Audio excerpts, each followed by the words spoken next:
اس مہاجر قوم کے ساتھ ظلم و ستم تو ایسا لگتا ہے کہ جیسے پاکستان کے وجود میں آنے کے بعد سے ہی جاری ہو گئے تھے، کہ اس ملک کے لیے میرے بزرگوں نے بے پناہ قربانیاں دی.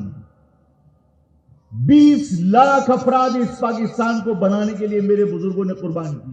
یہ پاکستان بننے کے بعد جن لوگوں نے کبھی پاکستان کی تحریک میں قربانی نہیں دی، جو ایک طویل عرصے سے لوگوں کے غلام تھے، انہیں تمہاری قربانیوں کے صلے میں آزادی ملے گی اور وہ تمہارے احسان کو بھی نہیں تسلیم کریں گے.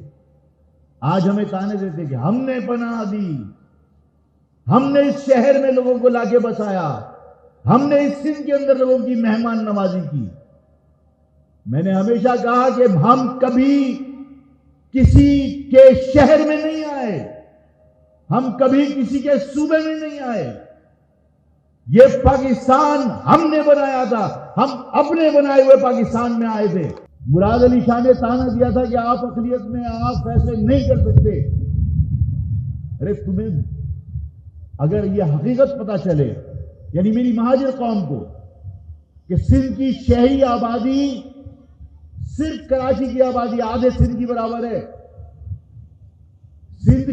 پورے سندھ کی آبادی اس کا نصف صرف کراچی کی آبادی ہے. کیا کراچی کی آبادی کے حساب سے قومی اور صوبائی اسمبلی کی نشستیں ہیں؟ اگر آبادی کو پورا گن لیا جائے تو سندھ گورنمنٹ کو اور سندھ کے حکمرانوں کو، سندھ کے وڈیروں کو پتا ہے کہ اقتدار میں پھر وہ نہیں مہاجر ہوں گے، جس کی وجہ سے تمہیں ہمیشہ کم گنا جاتا ہے. میں یہ چاہتا ہوں کہ یہ مردم شماری بین الاقوامی مبصرین کی موجودگی میں دوبارہ سے کروائی جائے تاکہ لوگوں کو پتہ چلے کہ سندھ کی شہری آبادی کتنی ہے.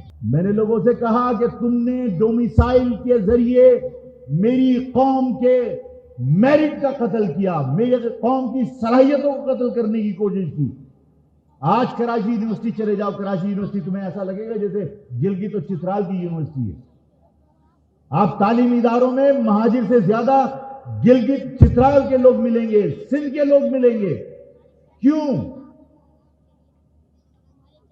اس کوٹا سسٹم کے ذریعے میری قوم کے بچوں کو تعلیمی اداروں سے محروم رکھنے کی کوشش کی گئی. لیکن میری قوم کے لوگوں نے اس کے باوجود، میں نے انٹرویو میں کہا، میری قوم کے لوگوں کو تعلیم کے زیور سے تم محروم کیسے کر سکتے ہو؟ میری قوم کی مائیں سوکھا کھا لیں گی، چٹنی کھا لیں گی، لیکن اپنے بچوں کو پڑھاتی ہیں. میری قوم کے بزرگ مزدوری کر لیں گے لیکن اپنی قوم کے بچوں کو پڑھاتے ہیں. آج اقرا یونیورسٹی ہو، لمس ہو یا تمام اعلیٰ تعلیمی ادارے ہوں، اس میں مہاجروں کو جا کے دیکھیے کہ وہ غریب خاندان کے بچے بھی وہاں پڑھ رہے ہیں اپنی صلاحیتوں کی بنیاد پر. لیکن میں اس کے باوجود یہ سمجھتا ہوں کہ اس کوٹا سسٹم نے ہمیں ملازمتوں سے بھی محروم کیا، ہمیں تعلیمی اداروں سے بھی محروم کیا. 5000 پولیس والے دادو اور لاڑکانہ سے بھرتی کر کے ایک رات میں کراچی میں ٹرانسفر کر دیے گئے. کیا یہاں 1 سے 14 گریڈ کے لوگوں کو بھرتی نہیں کیا جا سکتا تھا؟ کیا جا سکتا تھا یا نہیں کیا جا سکتا تھا؟ اگر ہو سکتا تھا، اس کا مقصد ہے ظلم ہوا ہے. اس شہر کے لوگوں کو نوکری سے محروم رکھا گیا، اس شہر کے لوگوں کو پولیس میں بھرتی ہونے سے محروم رکھا گیا. ہم مطالبہ کرتے ہیں کہ وہ تمام لوگ جو 1 سے 14 گریڈ سے نیچے کے لوگ تھے، جنہیں آپ دادو اور لاڑکانہ سے اپوائنٹمنٹ ان کا کر کے یہاں ٹرانسفر کیا، ان سب کو واپس بھیجا جائے اور جتنی ویکینسیز نکلتی ہیں یہاں کے مقامی لوگوں کو بھرتی کیا جائے. ایوب کے دور میں اس شہر میں لشکر کشی کی گئی،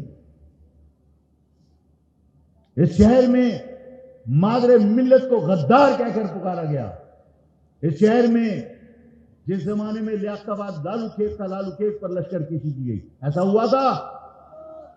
اس شہر پر ظلم ایک طویل عرصے سے جاری ہے، لیکن اس تمام مظالم کے اندر جو سب سے کمزور بات ہے، جو سب سے توجہ طلب بات ہے، کہ تمام لوگ مطالبات کرتے رہے کوٹا سسٹم ختم کر دیجئے، ہمیں ملازمت دے دیجئے. آپ کو اس بات کا یقین ہے کہ تمہارے اس مطالبہ پر کسی کے کان پر بھی جوں نہیں گی؟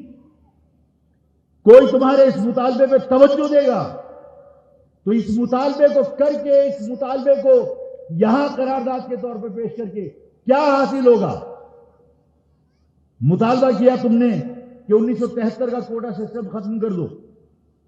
اس 1973 کے کوٹا سسٹم کو ابھی عمران خان کے دور کے اندر غیر معینہ مدت کے لیے مسلط کر دیا. کسی نے تمہارے دکھ کا خیال کیا؟ تمہارے کسی درد کا خیال کیا؟ مسلط ہو گیا یا نہیں ہو گیا؟ تمہارے مطالبات کی کوئی ویلیو ہے؟ نہیں ہے. آپ نے کہا کہ ہماری یونیورسٹی ہمیں واپس چاہیے. مطالبہ ہے نا، تمہارے مطالبے میں کوئی دے دے گا؟ چھیننا پڑے گی.